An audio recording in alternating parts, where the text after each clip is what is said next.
Du coup, bonjour à tous. Et avant de rentrer dans l'atelier, j'aimerais savoir ceux qui iront à l'EGC 2024. Est-ce que On a vous y allez? l'intention. Ok, Et je sais pas encore. ok, J'aimerais pouvoir y aller parce qu'il y a pas mal de monde de mon club qui aimerait y aller, mais je suis pas encore sûr. ok. En tout cas, je pense que c'est un objectif pour pas mal de joueurs français. Et donc, je me suis dit que ce serait une bonne idée de faire une série d'ateliers pour s'y préparer. Le but, ça va être de faire le tour des erreurs récurrentes dans vos parties pour essayer de les régler avant que vous alliez vous foutre sur la gueule avec des joueurs européens. Et j'ai déjà identifié plusieurs de ces erreurs récurrentes. Et comme d'hab, j'ai au maximum essayé de sélectionner des erreurs qui sont liées à des concepts globaux, plus qu'à des séquences vraiment spécifiques. Parce qu'au final, mal lire une séquence, c'est cool de s'en rendre compte, mais bon, si je vous pointe cette erreur, ça va pas être facile de travailler dessus. Et au final, la plus-value de l'analyse, elle va être proche du néant. Et la première de ces erreurs, c'est de faire trop de mauvais échanges. Et c'est un sujet très vaste, et au premier abord, c'est du même niveau que mal lire des séquences. Parce que je pense que si vous pouviez ne plus faire de mauvais échanges, ça ferait longtemps que ce serait déjà décidé. Mais C'est c'est pour clair. ça que j'ai décidé de restreindre à un type vraiment précis de mauvais échanges, qui sont les Atari. Ce qui peut paraître surprenant, parce que l'Atari, c'est sûrement le premier échange qu'on apprend en débutant, et on le fait maintenant presque par réflexe, un peu comme respirer. On voit un Atari, on le fait presque de manière automatique, et on réfléchit après. Et pourtant, comme souvent pour progresser, il faut revenir sur ces choses qu'on fait instinctivement et puis les questionner. Et sans caricaturer le sketch des inconnus, il y a des bons et des mauvais Atari, et j'espère qu'à la fin de l'atelier, vous saurez quels sont les mauvais et comment les éviter surtout. Donc je vais vous faire déjà un petit résumé. Du côté des bons Atari, on a les Atari qui capturent la pierre en Atari. Ils sont souvent bons. Si l'Atari permet de déformer l'adversaire, il est également souvent bon. Et vous remarquez que je dis que ce sont souvent des bons Atari, parce qu'au Go, comme dans beaucoup de domaines, au final, les grandes vérités générales, ça court pas les rues, et je suis sûr à 100% de pouvoir trouver des contre-exemples de mauvais Atari qui rentrent dans les deux catégories précédentes. Par contre, du côté des mauvais Atari, c'est un peu plus clair. Déjà, les Atari gotés, c'est-à-dire on doit rajouter une pierre pour protéger une coupe, ils sont souvent mauvais. Pareil pour les Atari qui font sortir une pierre de coupe vers le centre, les Atari qui nous forcent à faire une mauvaise forme ou qui donnent une bonne forme à l'adversaire. Et puis on a aussi les Atari qui donnent des points à l'adversaire. Donc là, pour cela, ils sont un peu plus clairs. Et comme d'hab, j'ai essayé d'illustrer ces différents concepts à travers vos parties à vous. Et on va commencer par une partie entre Link et Zo. La partie a un petit elle a un peu vécu, puisqu'elle date de novembre de l'année dernière. J'avais déjà préparé l'atelier il y a un moment, donc c'est pour ça que les parties sont un peu anciennes. Et on voit que on a le fameux Zoseki, donc une séquence assez compliquée pour Noir, puisque Noir a les deux groupes qui sont séparés, et les deux pierres en haut, elles n'ont pas beaucoup de liberté. Et on va voir que dans la partie, Noir a fait un plutôt mauvais choix, puisqu'il a décidé de faire Atari sur la pierre ici, qui va sortir. Noir va protéger, et Blanc va capturer. Et donc, selon vous, pourquoi cet Atari il est mauvais? Il y a trois raisons, et j'aimerais vous essayer de trouver lesquelles. Bah déjà, il propose à Blanc de jouer un coup qu'il aurait envie de jouer de toute façon. Hmm. Ouais, il fait sortir la pierre de coupe vers le centre, donc ça c'est cool. Ensuite, un autre, à ce moment-là, Et pourquoi? il abîme Il, énormément les pierres noires, quoi, qui auraient Ouais, pu jouer F18. c'est il est ça. très très gauté parce que derrière, il y a une autre coupe qui est possible pour Blanc. Du coup, il est obligé Ouais. de la protéger de toute façon. Exactement. Du coup, on a l'Atari fait sortir la pierre de coupe, et puis il est goté parce que Noir se sent obligé de rajouter le coup en D13, et en plus, Blanc va pouvoir capturer les pierres en F17, et du coup il va faire une bonne forme. Donc l'Atari est mauvais pour trois raisons. Et ce sont celles que vous avez citées. Et à la place, on aurait sûrement pu mettre la pression sur les pierres du coin. Et il y a sûrement les coups ici et ici, les Toby qui sont possibles. Même si j'avoue que je connais pas trop les suites. Parce que c'est un je sais qui de... je ne terminerai pas la phrase. Voilà. Blague à part, c'est un je sais qui vraiment compliqué. Et du coup, c'est pas étonnant que Noir fasse des erreurs sur ce genre de séquence. Bah, il y a déjà E17 qui était déjà une erreur. Ouais, je pense. Il vaut mieux sortir. Après, il me semble que ça doit pouvoir exister quand même. Ça existe, mais c'est moins bon. C'est l'un des moins bons coups dans ceux qui existent. Ok, je te fais confiance. La deuxième partie, c'est une de tes parties Cosmic Hawk contre Seigo. Et on arrive à ce moment-là où Blanc va faire le Tsuke en O4. C'est un coup maintenant qui est assez classique. On le voit relativement souvent sur le Shimari en Toby. Sauf que ici, on est dans une situation un peu particulière puisque Noir a une pierre en L3. Et on va voir que ça a un impact sur les séquences qui se jouent sur le Tsuke du Toby. Dans la partie, tu as décidé de faire le Hane par en dessous. Et Blanc a décidé de faire le double Hane. Enfin, le Hane contre ton Hane. Et tu as fait Atari. Et c'est un Joseki qui pouvait exister avec quand t'as pas L3, mais quand t'as L3, c'est un peu inférieur. Et même si tu captures la pierre, parce que ça va permettre à Blanc de faire contre Atari, et puis t'es obligé de capturer, et puis ça donne un coin qui est quand même assez gros pour Blanc. Et même si au final, t'arrives à garder l'influence extérieure, on va voir que y a quelque chose qui est dommage dans cette séquence. Donc, ce qui est dommage en fait, c'est qu'on va voir une séquence où on n'a pas la pierre en L3, donc on va revenir quelques coups et on va imaginer que maintenant Blanc joue ici. Donc on fait le même début. Et souvent on a ce coup qui existe, mais on a également une séquence qui commence avec M3. Et ici, Blanc a le choix de sortir sa pierre, mais il a également le choix de faire le contre Atari, tu vas capturer. Et ici, si on refait la séquence, c'est un Joseki qui existe. La différence, c'est que ici, t'as pas de pierre en L3. Et du coup, tu peux venir jouer par exemple D14, qui permet de faire travailler toutes les pierres noires ensemble. Ou t'as G4 aussi, qui est un peu dans la même idée. Mais on n'a clairement pas envie de jouer L3 pour C12. Ici, c'est exactement la même variation que la partie. Mais on voit que Noir a fait un coup un peu what the fuck quand même. Ouais. Et du coup, une séquence qui est possible lorsque on est ici. Déjà, le coup en O4, il pose une question à Noir. Est-ce que tu veux plutôt l'influence extérieure ou les points du coin et du bord? Et ici, je pense que avec la force qu'a Noir de l'autre côté, vouloir l'extérieur, c'est peut-être mieux. Donc si on fait la séquence classique, déjà ici, je pense qu'il y a peut-être un monde où ce Q3 est possible, mais on va rester sur la version classique. Déjà, ici, lorsqu'on n'a pas L3, on peut se permettre de faire N4, et on a un échange qui se produit. Tac. C'est que on va échanger deux Ponuki. Le problème ici, encore une fois, c'est qu'on voit que L3 est super mal placé. On aimerait avoir L3 partout, sauf ici, parce que c'est ultra surconcentré. Et du coup, je pense que cette séquence, elle est pas top pour Noir.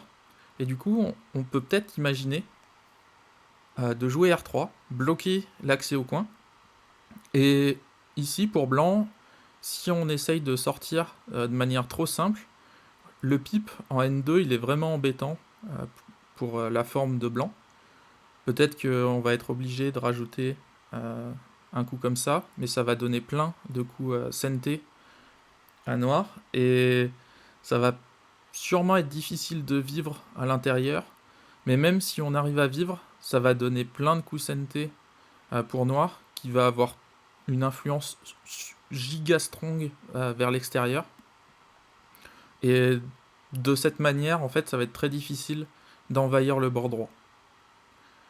Et même après, quand tu as décidé de faire le hané par en dessous, ici, l'Atari, il est peut-être pas bon, notamment parce que on fait sortir la pierre.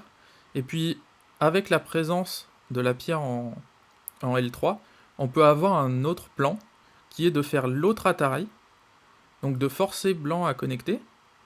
Et de cette manière, on rend les pierres blanches très lourdes, et lorsqu'on connecte, blanc va sûrement être obligé de rajouter des coups pour sortir ses pierres. Et par exemple, si on les sort de manière un peu simpliste, et qu'on rajoute un coup parce que sinon c'est un peu dangereux, on voit que blanc a poussé noir sur la 6ème ligne, et en plus, on peut sûrement jouer un coup en H4 pour réduire, ou tout simplement H3 si on veut juste détruire la zone de blanc. Je pense pas qu'on puisse tuer pour blanc ici.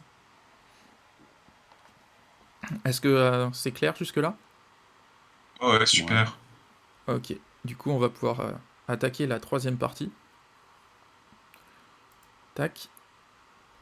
Et c'est une partie de Seigo contre un illustre inconnu sur OGS, qui a été joué en décembre, donc un peu plus récente celle-là. Et cette fois, on va s'attarder sur le bord haut. On a un groupe de noirs qui est tout seul, sans base de vie. Et puis on a un groupe de blancs qui a certes une base de vie, mais peut-être qu'on peut réussir à lui mettre la pression pour l'attaquer. Et le plan de blanc ici, je pense qu'il est plutôt bon. C'est de venir s'appuyer sur le groupe de noirs qui est fort pour tenter d'attaquer le groupe noir qui est faible.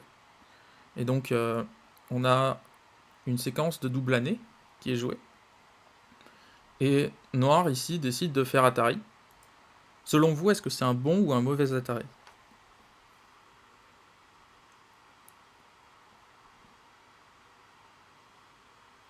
Je crois que c'est pas bon en général parce que l'idée c'est que si on reculait bêtement avec noir, après ça dépend si on va faire du mal à blanc, mais blanc est vivant dans le coin donc on s'en fiche. Ouais. Si on recule, il va devoir protéger. Donc en fait, on a résolu notre problème. Alors que là, on résout son problème et après on a encore protégé le nôtre.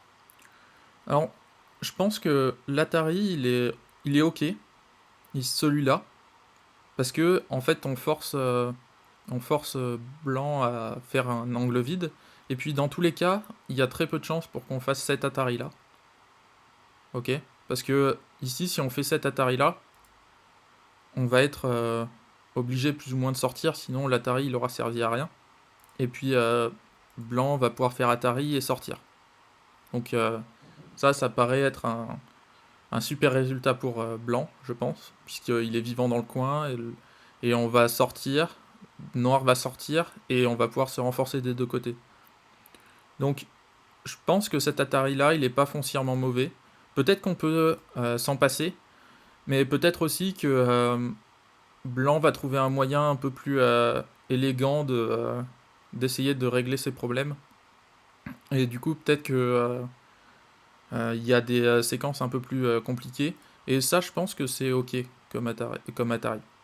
Par contre, dans la partie, noir a fait cet Atari-là. Et pour moi, par contre, celui-là, il est foncièrement mauvais. Et selon vous, pourquoi? Bah, il pousse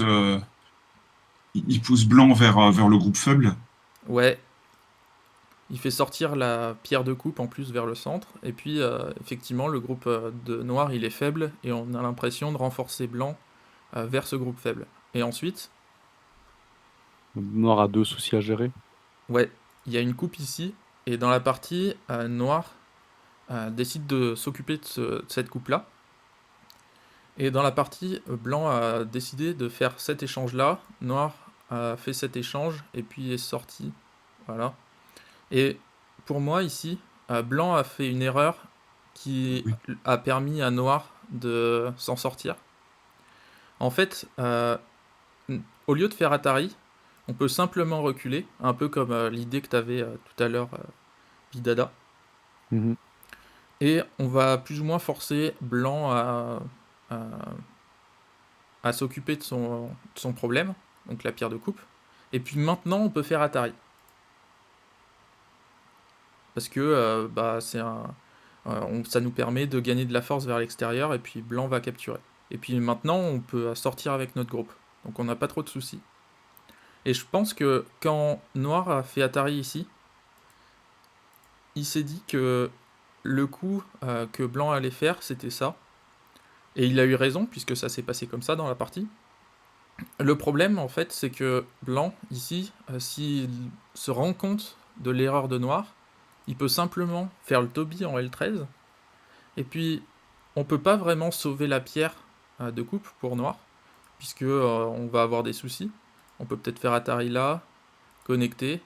Le truc, c'est qu'il y a Atari ici, et la situation de Noir est quand même un peu désespérée, puisqu'il est enfermé. Et pour moi, l'Atari ici et le fait que que Blanc réponde simplement ici, c'est un peu du wishful thinking comme on lit dans les livres en anglais. Donc il y a un raisonnement un peu simpliste, naïf, parce que cette séquence, je pense qu'elle est dictée justement parce qu'on pense que le blanc va toujours jouer N14, ce qui n'est pas Mm. forcément le cas. Et si blanc s'en rend compte, en fait, bah, on est un peu dans la mouise en tant que noir. C'est Et vrai. ça, c'est de mémoire tout pour la troisième partie. Donc on va pouvoir attaquer la quatrième. Et la quatrième, elle est intéressante parce que c'est un peu, euh, on va dire, un Ah. exemple parfait des mauvais Atari, parce qu'il y en a eu pas mal dans la partie, je crois 3 ou 4. Et donc on va essayer d'analyser tout ça. Donc c'est une nouvelle fois une partie de Seigo contre un random dude sur OGS. Et cette, ce début de partie, il est assez spécial, puisqu'on voit que noir et blanc sont un peu séparés le plateau en deux. Le truc, c'est qu'on voit que la zone de blanc est bien plus grande que la zone de noir, même si la zone de noir a l'air plus solide que la zone de blanc. Noir se sent obligé d'attaquer la zone de blanc, parce que sinon blanc va gagner. Et dans la partie, noir a décidé de jouer K17. Souvent, ça, c'est un coup qui est utilisé lorsque les deux côtés, donc le côté droit et le côté gauche, sont, on va dire, équivalents. C'est-à-dire qu'on s'en fout de détruire un côté ou de l'autre. Le problème ici, c'est que vous vous rendez compte qu'il y a un côté qui est bien plus intéressant que l'autre. Mm. Le côté droit, il est gigantesque. Et on est quasiment sûr à 99% que blanc va bloquer en L17. Et à part si on a des projets un peu ambitieux à base de crosscut, ça va être difficile de contrer blanc dans cette zone. Donc je pense que même si c'est plus risqué, à jouer un coup en M17, c'est peut-être plus intéressant. Dans le pire des cas, on va peut-être se faire enfermer d'une manière ou d'une autre, mais on va peut-être réussir à bricoler des choses dans le coin, etc. Et au final, on n'est pas si dérangé que ça que blanc construise le côté gauche, puisqu'on a déjà des pierres qui nous permettent de réduire la zone. Alors que, comme ça s'est passé dans la partie, ben ça va être difficile quoi de faire quelque chose à gauche. Enfin, à droite, pardon. Ouais. Euh, dans la partie, du coup, noir est remonté et blanc a fait double année. Selon vous, où est-ce qu'il faut jouer?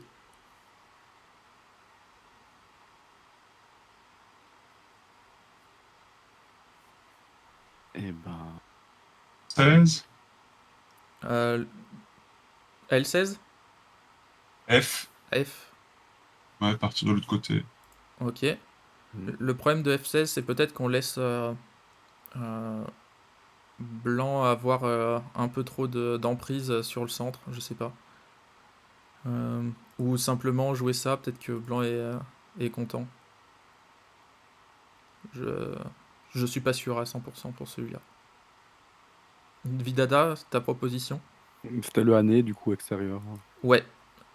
Dans la partie, noir a fait K15 et fait faire la connexion en angle plein à blanc.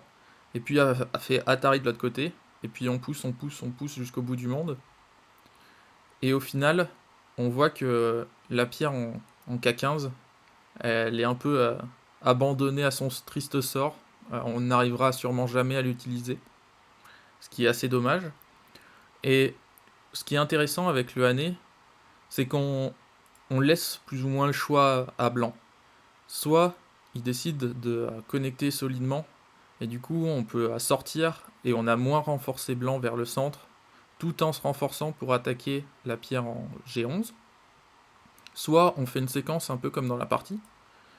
Tac, on pousse, toujours, allez hop hop hop, on pousse. Et cette fois, déjà, on a une menace de co assez grosse, parce qu'on pourra faire cet Atari ou cet Atari. On ne sait pas enlever la possibilité d'avoir une menace de co ici, de manière inutile. Et puis peut-être qu'un jour, cet Atari en L16 sera plus intéressant que l'autre. Déjà, on fait faire un angle vide à blanc. Donc question de forme, on fait faire une plus mauvaise forme à blanc que sur l'Atari ici. Et puis, C'est vrai. ouais, ce qui est intéressant aussi, c'est de se rendre compte que les pierres en L18 et L17, elles ont au final que 4 libertés. Et pour l'instant, je vous l'avoue, c'est difficile d'utiliser ce manque de liberté, mais peut-être qu'un jour, on pourra faire un tsuke ici, un tsuke de ce côté, un tsuke ici ou ici. Essayer de bricoler quelque chose dans le coin qui va nous permettre de gagner un peu de force vers l'extérieur pour sortir la pierre qui est en L16 et soit vivre dans le coin, ce qui est plutôt un bon résultat, soit capturer les pierres en L18 et L17, ce qui est un encore meilleur résultat. Et au pire, quand on jouera K18, ce sera CNT et blanc devra rajouter un coup. Ouais. Donc, finalement, c'est aussi agroyoser, quoi. Ouais. Au pire du pire. Donc tout ça pour dire que échanger l'Atari, c'était un plutôt très mauvais échange. Donc attention. Et comme je vous l'ai dit, c'est une partie où il y a eu plein d'exemples. Et on va voir un deuxième exemple tout de suite. Donc on arrive à ce moment-là. Et on se rend bien compte que blanc a plus gagné que noir dans l'échange. Au final, certes, noir a peut-être gagné une vingtaine de points autour de la pierre qui est en G11. Donc il y a peut-être une vingtaine de points. Mais je pense que blanc s'est bien plus renforcé vers le centre. Et va peut-être faire une trentaine de points là où noir en fait 20. Quoi. Et du coup, noir se sent en retard et envahit. Je pense que c'est raisonnable. Peut-être pas l'invasion ici, peut-être qu'il fallait jouer là ou ici, je sais pas exactement. Peut-être le Tsuke ici, parce que l'invasion en plein cœur du moyo de noir est peut-être un peu du moyo blanc est peut-être un peu abusive, mais peut-être que noir a juste pas le choix. Et surprise, blanc décide de Tenuki.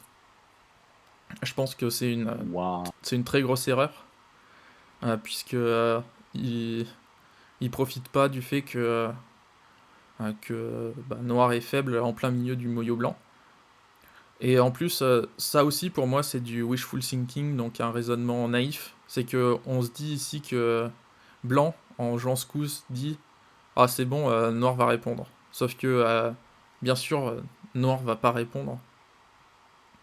Et du coup, on a une séquence ici qui est vraiment très bonne pour noir, qui détruit les points d'une énorme zone de blanc. Le problème... Un échange même, parce que noir est en train de prendre toute la zone, là. Ouais. Bon, il y a quelques soucis quand même, hein. Mais on est d'accord que c'est un Enfin, c'est assez insane la différence. C'est pas tellement le meilleur plan de jeu quand on est en avance. Oui. Donc on a quelques échanges qui se passent. Tac.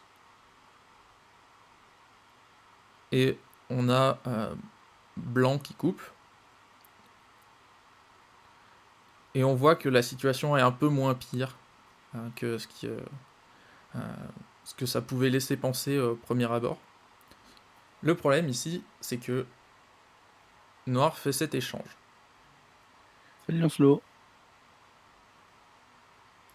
Salut. Donc Noir fait cet échange en P11.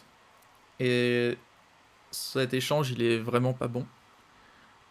À la place, je pense que vous joueriez où? Vous pensez jouer où, vous?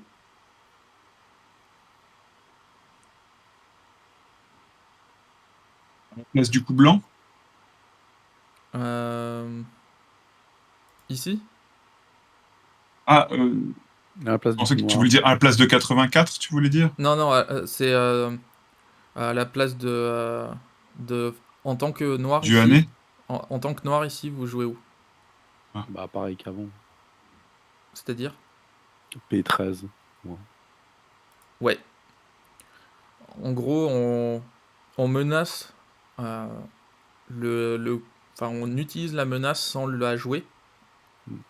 Et donc ici, sûrement, Blanc va reculer. Mais faire cet Atari là, c'est profondément mauvais, surtout qu'on Ouais, c'est refait pas le... bon. Et Autant, ouais, non, c'est pas bon du tout. Ouais. ouais, je vais vous expliquer notamment pourquoi. Bah, parce qu'après, on peut plus pousser la pierre de coupe, en fait, alors que Ouais, il y a quand même la poussée en P9, c'est un truc qui est en suspens assez gigantesque. ouais. Et notamment, ce qui est intéressant, c'est que si on joue M8 et que Blanc répond, et ben maintenant on peut sortir la pierre. Blanc va Ouais. devoir sauver ses pierres. Et maintenant, les pierres de coupe sont connectées au groupe de Noir. Voilà. Et les pierres de blanc, je pense que c'est finito pipo pour leur vie. Je pense que même en utilisant la J en O5 et puis le coup ici, même avec ça, on n'a pas un espace suffisant pour faire 2 yeux. Donc forcément, c'est un échange incroyable pour Noir. Et puis bah, peut-être que ça veut dire qu'on va être obligé de jouer là et qu'on aura une suite sur le centre et qu'on va réussir à détruire des points qui sont relativement en gros, puisque c'était une zone totalement blanche. Bon, bien sûr, il va falloir qu'on se stabilise sur le groupe à droite, mais c'est quand même un échange qui sera très bénéfique pour Noir. Mais là, la différence est énorme quand même. Ouais. Et puis, autre chose, c'est que si on réfléchit au fait que blanc réponde là, ça voudrait dire que au lieu de faire cet Atari là qui fait faire un angle vide, et ben on avait fait cet Atari là et que blanc avait capturé. On arrive exactement à la même position. Et on se rend bien compte que là il y a eu quelque chose qui s'est passé Ouais. qui était pas prévu quoi. Parce que Ouais. bon, je pense que il y a aucun joueur qui est du niveau de Seigo en tout cas qui va décider de jouer consciemment ça. Euh, En tout cas, c'est le deuxième exemple de la partie où on a un Atari qui est vraiment mauvais. Et ici, on a Noir qui stabilise son groupe, donc qui réduit un peu le territoire de Blanc. Bon, cet Atari, il n'y a pas trop de choses à dire. Par contre, on arrive à un moment assez critique où t'as Blanc peut-être qui se sent en retard ou il se dit oh, sur un malentendu ça passe, j'essaye de vivre. Donc jusque là tout va bien.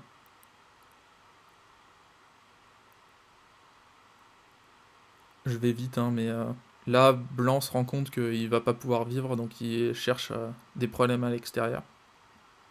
Soit. Le problème ici c'est que en fait Blanc est morgoté. Ouais. Parce que tout simplement, plus tard, on peut jouer là, puis on va pouvoir capturer n'importe comment, et même en jouant un coup ailleurs, tac.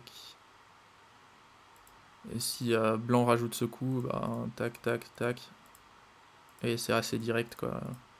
C'est Ouais. Mortibus. Bon, noir ne s'en rend pas compte tout de suite, peut-être que c'était une blitz. Donc il rajoute un coup, mais heureusement, blanc, dans son extrême gentillesse, meurt goté une deuxième fois. Et c'est ainsi que on a le groupe de noirs qui a 1, 2, 3, 4 libertés. Et ces libertés, elles sont très importantes. Parce que ben, il y a quand même un Semeai, et un jour, noir va devoir capturer les pierres. Et ça a une importance parce que dans la partie, noir a décidé de jouer un autre type de mauvais échange qui est le pousser ici. Et il s'est enlevé une liberté. Et ça a une importance parce que si on imagine que noir décide de simplement jouer ici, il y a une coupe en D15. Et si on essaye de corriger la coupe pour blanc, on va être obligé de jouer D16. Et le problème, c'est que bah, si on joue D16, ça va aller très vite la partie. Si ça se passe comme ça, on va être obligé de capturer, et puis le coin est mort. Donc on peut pas jouer ce coup-là, on est obligé de reculer. Donc ce qui veut dire que pour noir, on peut couper. Et puis si ça se passe comme ça, ben, simplement on capture ici. Et puis bah, on a quand même un switch d'une bonne quinzaine de points qui se produit. Et on voit quand même que la partie s'est jouée à 4,5. Donc ça c'est un énorme switch par rapport à la partie. Vous vous en rendez bien compte. Et le problème c'est que quand noir décide de faire cet échange là, bah maintenant Atari mort. Oups. Donc c'est pas ce qui s'est passé dans la partie, je vous rassure. Mais ce qui s'est Je me passé... suis dit 4,5, si ça saute, ça paraît bizarre. Ouais, non, non. Ce qui s'est passé dans la partie, c'est un peu moins catastrophique.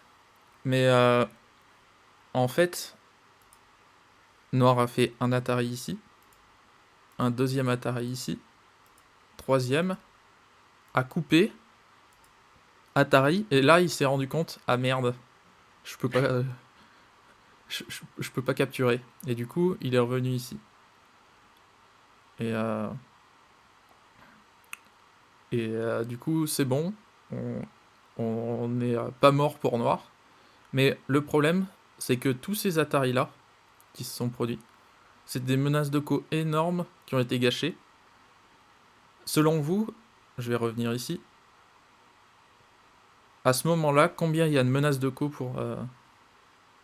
Par exemple, on va imaginer qu'on est comme ça. Combien il y a de menaces de co pour noir?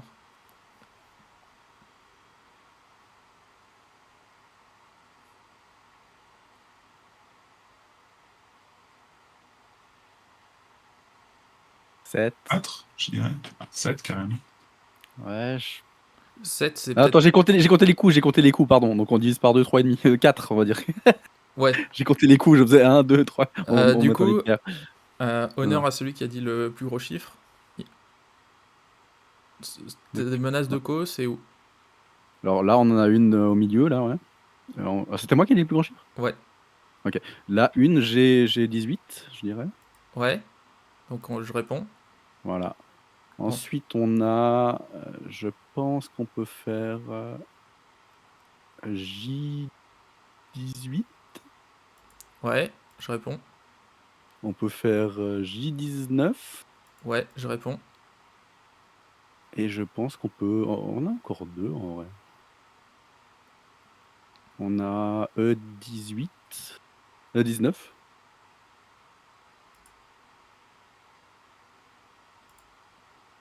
Qui en a Atari encore. Ouais. Tac, tac. Petit Ouais. neuf. Tac, tac. Tac. Puis il y en a encore une dedans. Ah ouais, ouais, ok. Ouais, je n'avais pas vu autant. Du coup, peut-être qu'il ici, il vaut peut-être mieux juste capturer. Effectivement. Après, il y a encore un menace de co. Après, peut-être des menaces de Il y a le côte de ce coin côté. encore. C'est Non. l'enfer. Mais en tout cas, Ouais, ça fait on en a minimum 6. Donc, en faisant ces Atari ici, on a quasiment abandonné toute chance de gagner un coup dans le futur pour Noir. En plus d'avoir donné un point en D15.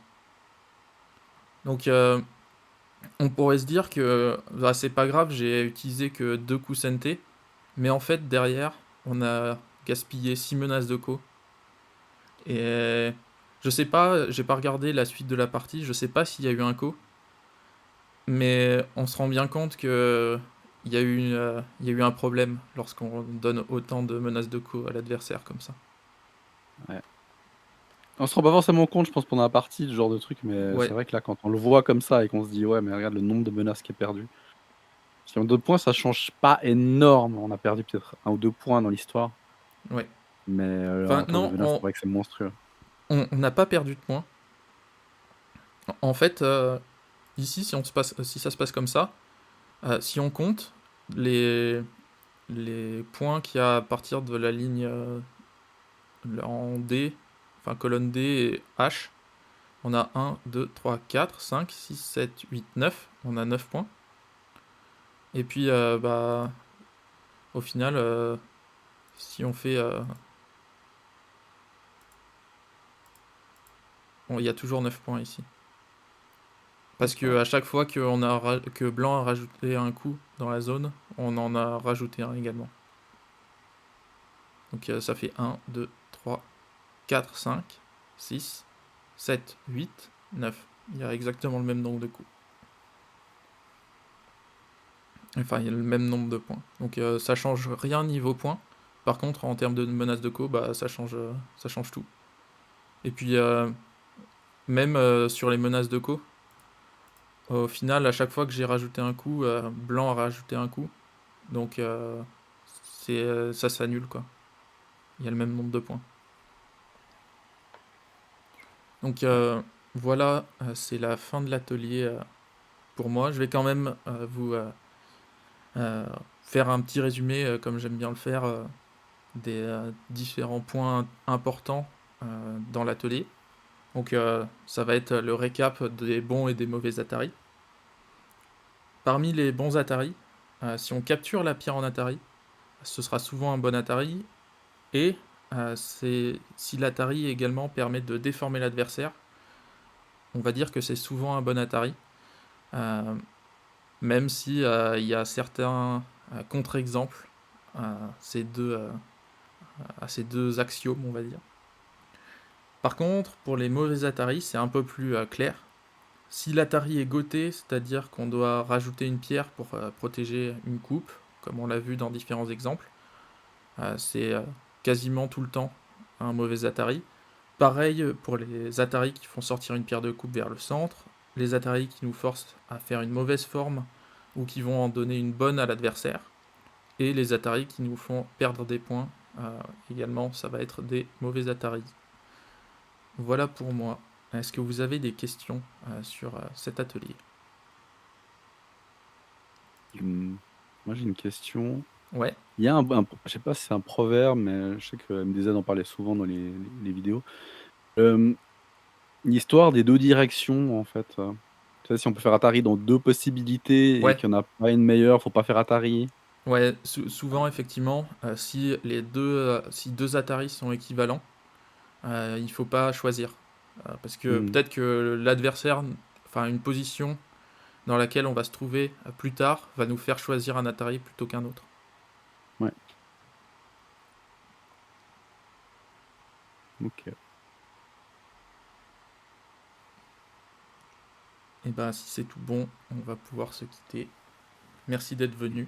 Et J'espère qu'on ben, fera des ateliers un peu plus souvent. J'ai essayé un par mois en ce moment. Puis C'est on beaucoup verra à bien. toi, et XP, quoi. ben, c'est cool en tout cas. Merci beaucoup. Bah de rien. À une prochaine fois du coup. Salut!